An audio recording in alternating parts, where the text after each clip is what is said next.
Estamos no ar agora na nossa página do Facebook. Vamos falar de coronavírus, nosso boletim diário, com Arlene Castro, direto do Brasil. Alô, Arlene, boa tarde. Oi, Cecília, boa tarde. Boa tarde, minha querida. Estamos nós aqui de novo, né? Vamos falar de coronavírus. Vamos começar falando de números. Hoje quem começa sou eu, no caso. Vamos falar dos Estados Unidos, que tem 76 mil casos e mais de 1.000 mortes. Aqui na Flórida, mais de 2.300 casos, 616 em Miami-Dade County e 504 em Broward County e 28 mortes. Inclusive hoje uma morte do médico de Margate, Dr. Alex Russo, que morreu aí em complicações do coronavírus. Como é que estão aí os números no Brasil, Arlene? Pois é, Cecília, e hoje completa um mês da confirmação do primeiro caso aqui no Brasil. Desde o primeiro registro, o Brasil chegou a quase 3 mil infectados e ultrapassou a marca de 70 mortos. O primeiro óbito foi registrado no dia 17 de março. No dia anterior, estados como Rio de Janeiro e São Paulo já haviam adotado restrição de serviços e de circulação de pessoas. Em nenhum dos países mais atingidos, China, Coreia do Sul, Estados Unidos e Itália, o pico de contágio ocorreu antes que se completasse um mês. Considerando esses 4 países, o Brasil perde apenas para a China no número de infectados, um mês após o registro do primeiro caso, como é o caso de hoje, né? Os dados são da Universidade Johns Hopkins de Baltimore, aí nos Estados Unidos.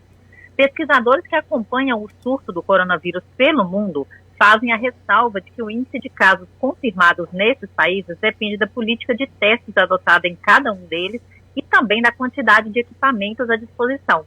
Os casos de pacientes graves internados em unidade de terapia intensiva, UTI, após serem infectados pela Covid-19, aumentaram 42% em 24 horas no estado de São Paulo.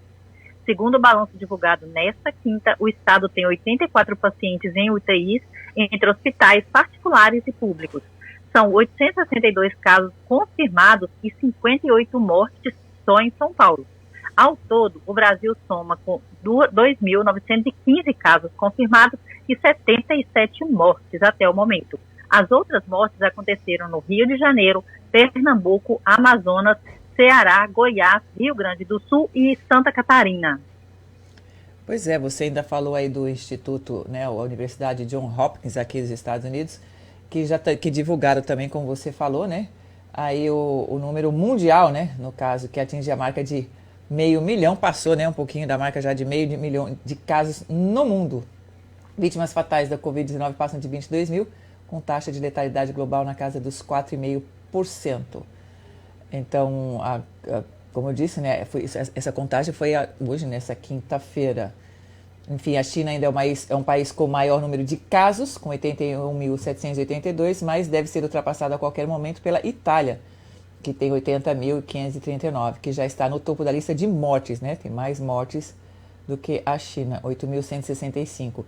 Enquanto os asiáticos passam por grande desaceleração do número de novos pacientes, os europeus vivem situação preocupante. Quarta com maior casos é a Espanha e a segunda no número de óbitos com 4.145. Casos na Espanha são 56.197. O cenário também é bastante grave, segundo a pesquisa, aqui para os Estados Unidos, onde houve uma escalada considerável de coronavírus nessa última semana. Os casos já totalizam, como a gente falou, 76 mil casos e o número de mortes passou de 1.000 nessa quinta-feira. O epicentro do surto americano está em Nova York, que já teve 280 vítimas fatais. Inclusive já teve a reportagem falando que Nova York realmente o sistema os hospitais já está começando a ficar saturados. Então apenas 22 países em todo o planeta ainda não confirmaram nenhum caso de Covid-19, mas é provável que haja subnotificação em grande parte do grupo. 10 dos países estão na Oceania, seguido pela África e Ásia. Todas as nações da América e da Europa já foram afetadas pela doença. Pois é, Cecília, e a gente sabe, né, por aqui também no Brasil, a projeção de aumento de casos inclusive com esse pico já projetado, como a gente já falou anteriormente também, para abril e maio. Por isso que os números mudam, né, a cada minuto, e esse último boletim foi emitido agora há pouco, e foi divulgado hoje também, com relação à preocupação maior aqui no Brasil, como ainda pode haver esse pico de transmissão, né, deve haver, é uma projeção de leitos que eles já fizeram, que a preocupação é muito grande, se o sistema de saúde vai suportar, se vai ter condições, né, de tratamento para todo mundo. E o que indica hoje é que quase 42 mil brasileiros com quadro grave da Covid-19 ficariam sem vaga na UTI e mais de 37 mil sem respiradores, caso a epidemia atingisse uma parcela da população comparável à alcançada em Wuhan, na China, e caso a disseminação do novo coronavírus tivesse velocidade semelhante. É o que sugere esse novo modelo matemático que simula a saturação do sistema de saúde brasileiro. Nesse cenário, a primeira onda da epidemia duraria 79 dias e infectaria 1 milhão de brasileiros, ou 0,5% da população. Num cenário hipotético de maior contágio, em que a epidemia atingisse 3% dos brasileiros, ou 6,3 milhões, faltariam vagas na UTI para mais de 300 mil e respiradores para 293 mil pessoas por um período de 91 dias. Mesmo num cenário agressivo de contenção do vírus, que estendesse a duração da epidemia por 148 dias e achatasse a curva de contágio, faltariam mais de 15 mil UTIs e 13.500 respiradores no pico da demanda. Ao todo, o Brasil dispõe de 22.700 leitos de UTI privados e 21.500 públicos. No cenário mais otimista, em que fossem suspensas todas as cirurgias eletivas para liberar vagas nas UTIs, e além disso a capacidade de atendimento crescesse 10%, ainda haveria uma carência de quase 2 mil leitos de terapia intensiva no pico da epidemia. E mais de 2.500 infectados ficariam sem esse recurso essencial para salvar vida. Com base no número de infectados estimado para cada estado da federação, o modelo avalia quantos precisarão de leitos da UTI ou de respiradores artificiais, de acordo com os dados do Ministério da Saúde e do Conselho Federal de Medicina.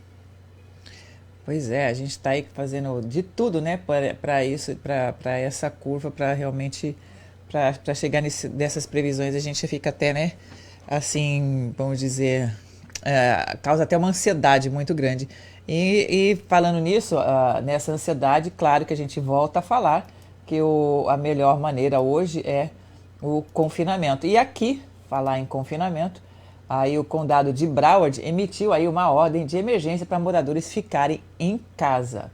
Isso aconteceu agora à tarde, foi agora há pouco, o condado emitiu essa ordem de emergência pedindo para os moradores ficarem em casa diante da pressão das autoridades aí da cidade. De acordo com o comunicado, todos os residentes em todo o condado devem ficar dentro de casa, exceto para realizar negócios essenciais, que incluem supermercados e mercados de fazendeiros, postos de gasolina e postos de abastecimento marítimo, concessionárias de carro, lojas de ferragem, prestadores de serviços socorristas, lavanderias e restaurantes. A ordem de emergência começa amanhã, à meia-noite e 1, né, vamos dizer assim, e abrangerá todo o condado de Broward. Enquanto o condado aconselha todos a ficarem dentro, aqueles que trabalham em empresas essenciais podem deixar suas casas para ir trabalhar. Além disso, o exercício ao ar livre ainda está permitido, seguindo as diretrizes de distanciamento social, que inclusive a gente até aqui reforça esse distanciamento de uma pessoa para outra, eles recomendam 6 pés de distância.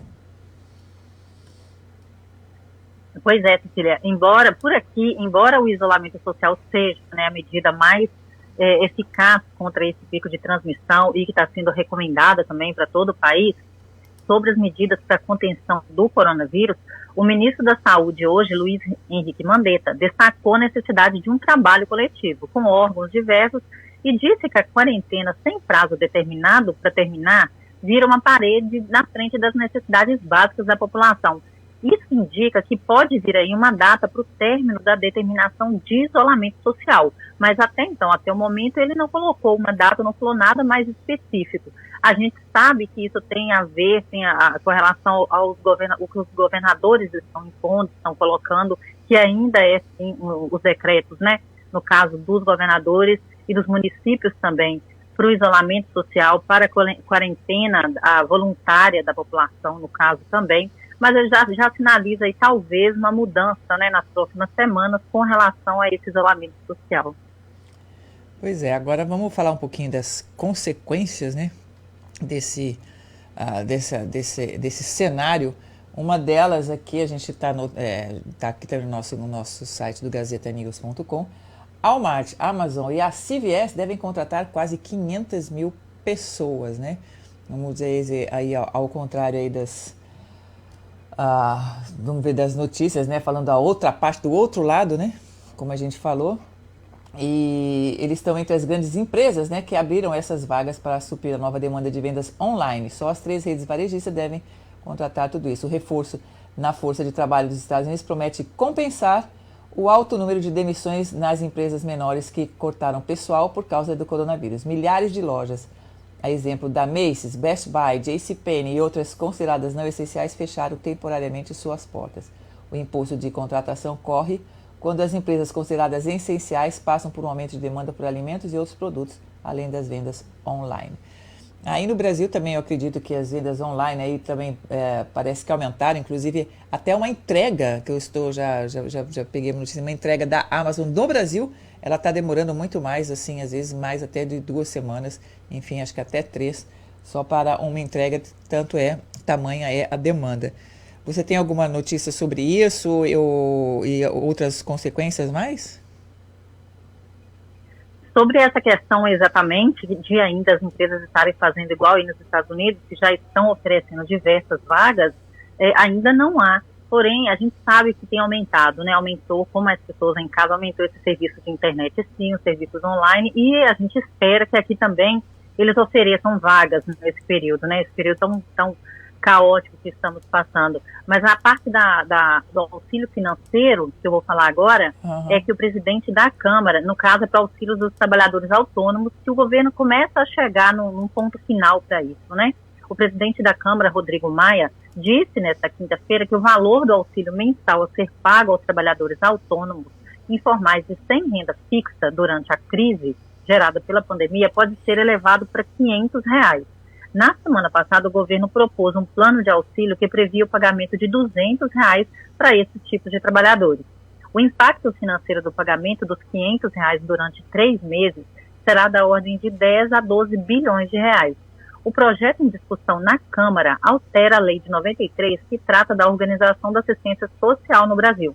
De acordo com a versão final do parecer, o dinheiro será concedido a título de auxílio emergencial ao trabalhador que cumprir os seguintes requisitos: ser maior de 18 anos, não ter emprego formal, não ser titular de benefício previdenciário ou assistencial, beneficiário do seguro-desemprego ou de programa de transferência de renda federal, ressalvado Bolsa Família.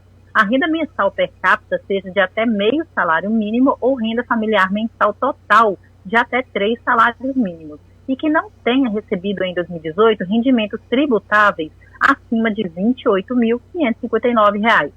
O benefício só será pago ao microempreendedor individual, contribuinte individual do regime geral de previdência social ou trabalhador informal, de qualquer natureza, inscrito no Cadastro Único para Programas Sociais do Governo Federal, até 20 de março de 2020. No caso, já passou essa inscrição.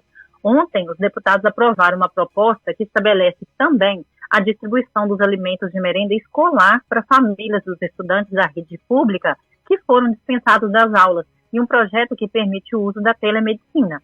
As matérias aprovadas em votação simbólica seguiram para apreciação do Senado. Pois é, e aí falando aí de assistência aqui também, né? Tem aí no nosso site gazetanews.com, você pode dar uma olhadinha, quem quiser. Tá lá todos os tipos de assistência que estão disponíveis para pessoas afetadas pelo coronavírus aqui na Flórida. Inclusive falando de seguro-desemprego, da alimentação, né?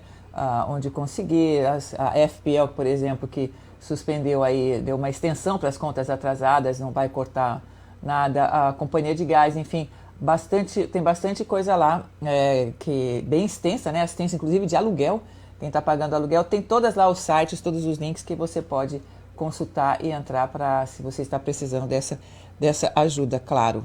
Arlane, antes da gente falar a próxima etapa, vamos pedir aí 30 segundos para nossos patrocinadores, nossos anunciantes que estão aqui conosco, aqui junto à nossa comunidade, não desistiram, estão anunciando e é o que sustenta aqui o nosso jornal, a nossa prestação de serviços. 30 segundinhos. Federal Dental Care. Construindo sorrisos bonitos e saudáveis. Faça uma avaliação com a doutora Mara de Sá, que atende há 25 anos a comunidade brasileira em Fort Lauderdale. 954-772-5559. 954-772-5559. Friedland & Associates. Acidentes de carro, erros médicos, DUI. 24 horas atendendo os brasileiros em Broward e Palm Beach.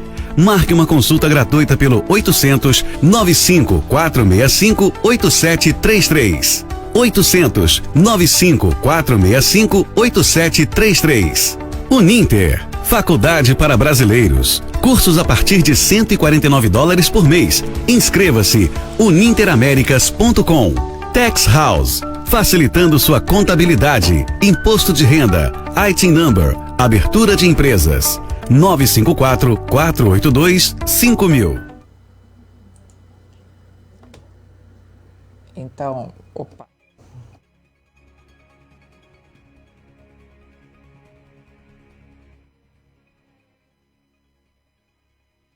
Opa, agora sim.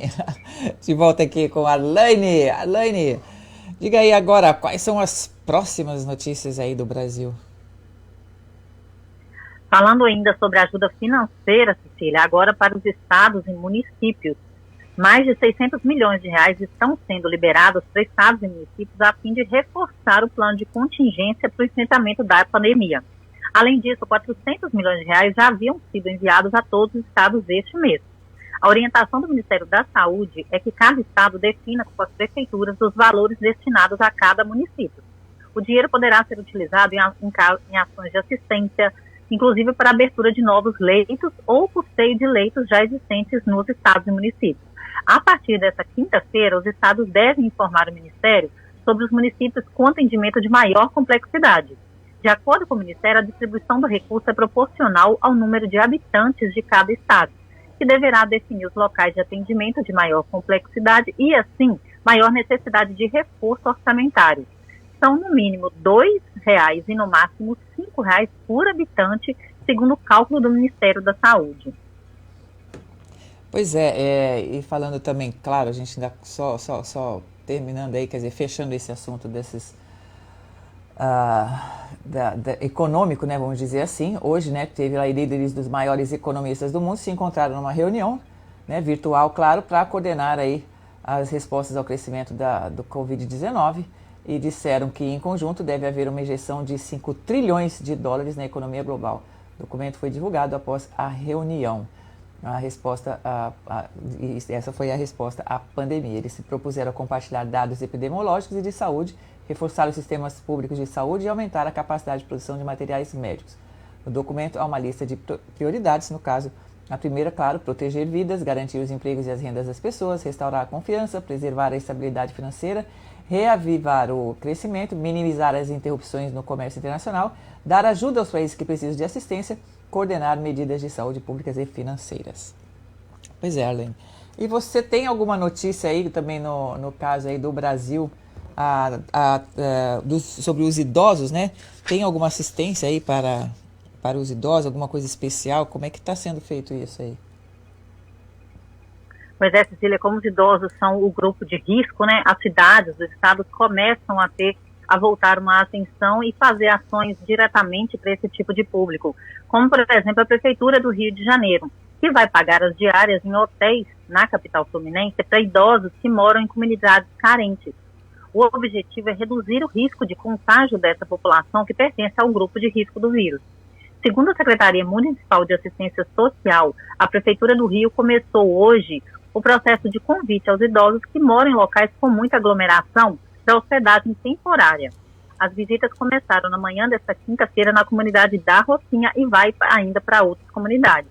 Os agentes comunitários de saúde estão identificando os idosos com perfil para o distanciamento social.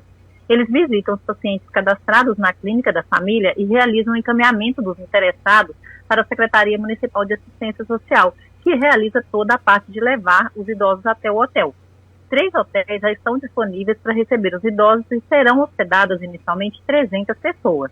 Além disso, o governo do Rio determinou ontem o contingenciamento de 7,6 bilhões ou 7 bilhões e 600 milhões de reais e a suspensão por tempo indeterminado de novas despesas de caráter não essencial. As medidas são emergenciais para fazer frente à queda na arrecadação do Estado.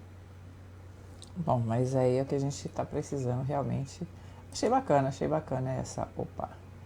essa atitude aí para com os idosos. E mais alguma consideração ainda hoje? Sim, Cecília, sobre as estradas, no caso, né? Okay. Que o governo começa, e o governo agora começa também a dar mais, a colocar as medidas, como que fala, mais precisas, no caso, né? Como tudo precisa de uma análise da situação aqui, o governo hoje, ele está analisando um decreto para transporte de cargas. O Ministério da Infraestrutura divulgou hoje que vai distribuir um modelo de decreto para orientar as prefeituras sobre transporte de cargas e circulação de mercadorias durante esse período. A intenção é ajudar as autoridades locais a evitar medidas que prejudiquem a logística nacional, em especial aquelas ligadas a atividades consideradas essenciais. Ainda mais que o Brasil precisa e ele usa, né, muito mais do transporte de carga rodoviária. A medida vale para caminhoneiros e também para profissionais do transporte, como oficinas, borracharias e restaurantes de beira de estrada. O assunto foi debatido ontem em reunião da pasta com a Confederação Nacional dos Municípios. Além do decreto, o Ministério também vai elaborar uma nota técnica para orientar prefeitos e a Confederação Nacional dos Municípios vai ajudar com a distribuição das orientações para os 5.571 municípios do Brasil. Ok. Bom, realmente a gente ainda tem. Agora, daqui, eu queria só deixar aqui, a gente estava falando de transporte, né? Deixa eu voltar aqui com a Helena. E aqui a gente tem a notícia da Brightline, que é o trem aqui, né? A Virgin Trains, né? Uma empresa controladora de trens de alta velocidade, confirmou que demitiu 250 dos mais de 300 trabalhadores aqui no sul da Flórida nesta semana, e depois de anunciar ontem a suspensão de seus serviços aqui por causa da pandemia do coronavírus. Ou seja, não temos mais o trem fazendo essa viagem por aqui. A empresa disse que espera recontratar a maioria dos trabalhadores assim que o serviço for retomado, mas disse que é muito cedo para saber quando isso irá ocorrer. Então, essa notícia também está lá no nosso site, gazetanews.com. Já é também um efeito do transporte, aí mais um que saiu de circulação, e claro que tudo está mais lento, né? E os trens também, o do Tri-Rail, né, continuam a operar regularmente e solicitam aí que para ter informação dos horários direitinho, seja solicitado. E o Uber, né, os passageiros aqui também estão usando, né, lembrando que eles não fazem mais aquele Uber compartilhado, né, também mas continuam usando. E o Metro Mover continua a operar das 5 da manhã até a meia-noite, com uma programação reduzida nos dias úteis, também é bom consultar. Arlene, mais alguma coisa?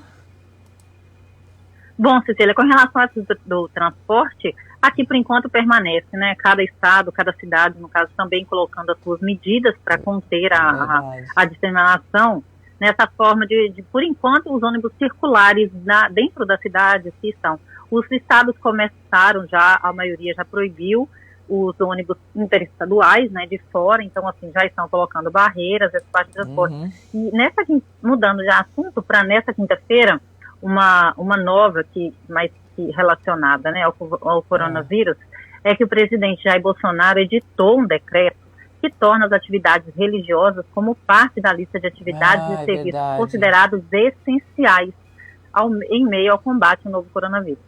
A decisão foi publicada no Diário Oficial da União nesta quinta-feira e tem validade imediata, sem a necessidade de aprovação pelo Congresso. Ao ser considerado essencial, o serviço ou atividade fica autorizado a funcionar mesmo durante a quarentena. Segundo o texto, o estabelecimento deverá obedecer às determinações do Ministério da Saúde para poder operar. O funcionamento de atividades religiosas vinha sendo limitado após medidas tomadas pelos governadores como forma de evitar aglomerações e reduzir as possibilidades de contágio. Nas maiores cidades do país, São Paulo e Rio de Janeiro, cultos foram autorizados somente após entidades religiosas entrarem com ações na justiça. Pois é, aí a gente sempre fica naquela, né, do que lado, né? Que lado está certo? Tá difícil a gente entender. Uma hora pode, outra hora não pode. Enfim, uma hora é essencial, outra hora não. Mas a gente fica aqui na dúvida, né? Será que está certo? Será que está errado? Não é nem uma dúvida, né? A gente tem uma opinião a respeito, mas enfim.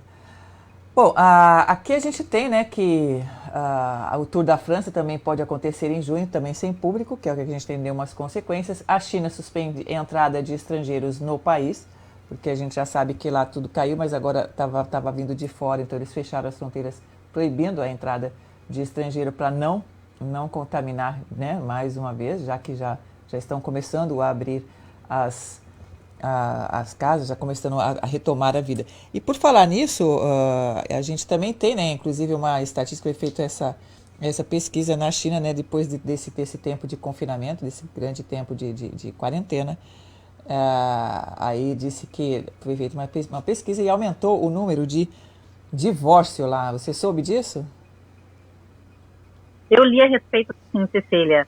E a gente sabe também, por aqui, o que eu tenho lido também no Brasil, é que, infelizmente, como o Brasil lidera em casos de violência doméstica, o medo, e já tem se feito até campanha com relação a isso, é que a violência doméstica também aumente nesse período de confinamento, de isolamento social, em que as famílias estão mais juntas, né? As pessoas estão mais em casa, Exato. Estão presas em casa. Então, assim, ainda não tem números confirmados ou números já divulgados, né? Porém, a gente sabe que isso já existe, e como o Brasil já é um dos países também que, infelizmente, tem mais questão de violência doméstica, esse é um dos problemas que esse período essa pandemia também vai trazer para a gente. Verdade. Bom, antes da sua última notícia, que a nossa hora já está aqui, eu vou colocar mais um bloco comercial, já que nós temos, né, o espaço para os nossos patrocinadores. Bela Smile. Mostre seu sorriso com equipamentos de última geração. A Bela Smile oferece todos os tipos de tratamento dentário. Visite o site bellasmilefl.com e saiba mais. Fortaleça seu corpo, mente e espírito com terapia natural de testosterona para homens e mulheres. Rejuve Tip, com o Dr. Jabal em Florodel, Brickell e Doral. Para mais informações, acesse rejuvetip.com. White's Law Firm. Acidentes, quedas, danos, violência sexual. Chame os advogados da White's Law Firm. Consulta grátis. 866-277-8631. 866-277-8631. Al Hendrickson, a concessionária dos brasileiros na Flórida. Carros novos e usados. Todas as marcas e modelos em Coconut Creek. Procure por André. 954-545-6532. 954-545-6532. Voltamos aí com a Alaine. Alaine, então, vamos lá. Qual a sua última consideração hoje? Para fechar, Cecília, pelo menos com uma notícia boa também, né? Com relação a essa pandemia toda, é uma ajuda do BNDES. O Banco Nacional de Desenvolvimento Econômico e Social, o BNDES, vai injetar 55 bilhões de reais na economia brasileira. Serão 4 medidas com duração de 6 meses e, dentre elas, estão 20 bilhões de reais que virão da transferência de recursos do Fundo PIS-PASEP para o Fundo de Garantia de Tempo de Serviço, o FGTS, a ser gerido pelo Ministério da Economia. E 5 bilhões com ampliação do crédito para micro, pequenas e médias empresas por meio dos bancos parceiros. As medidas têm o objetivo de apoiar o trabalhador de forma direta, com a possibilidade de novos saques do FGTS e indireta, ao ajudar na manutenção da capacidade financeira de 150 mil empresas, que empregam mais de 2 milhões de pessoas. Para o setor aéreo, o BNDES também vai dar suporte financeiro para a reestruturação das companhias. Não vai ser diretamente para uma ou outra empresa, mas para todo o setor, já que todas estão sendo afetadas pelo cancelamento de voos. Os recursos públicos não poderão ser usados para pagar credores privados e têm que ser usados para as operações brasileiras das empresas. Para o turismo, bares e restaurantes, o presidente do BNDES informou que a ideia é dar um apoio transitório até o setor se recuperar. Ok. Bom, sendo essas as últimas notícias, só me resta dizer a você que até o Show da Tarde só volta na segunda-feira. Eu estarei aqui na segunda-feira. Você não, que você volta aqui amanhã, né? Com mais um boletim aqui sobre o coronavírus, mas eu vou me despedindo de você e falo com você na segunda-feira, correto? Correto, Cecília. Eu retorno na segunda-feira, assim, com mais notícias aqui do Brasil e vamos acompanhando essa realidade da pandemia. O meu abraço para você e para toda a equipe da Rádio Gazeta News.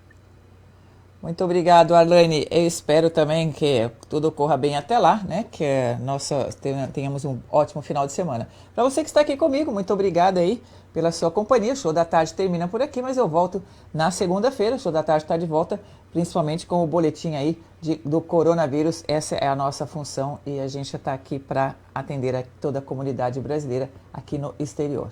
Muito obrigado mais uma vez e até segunda-feira.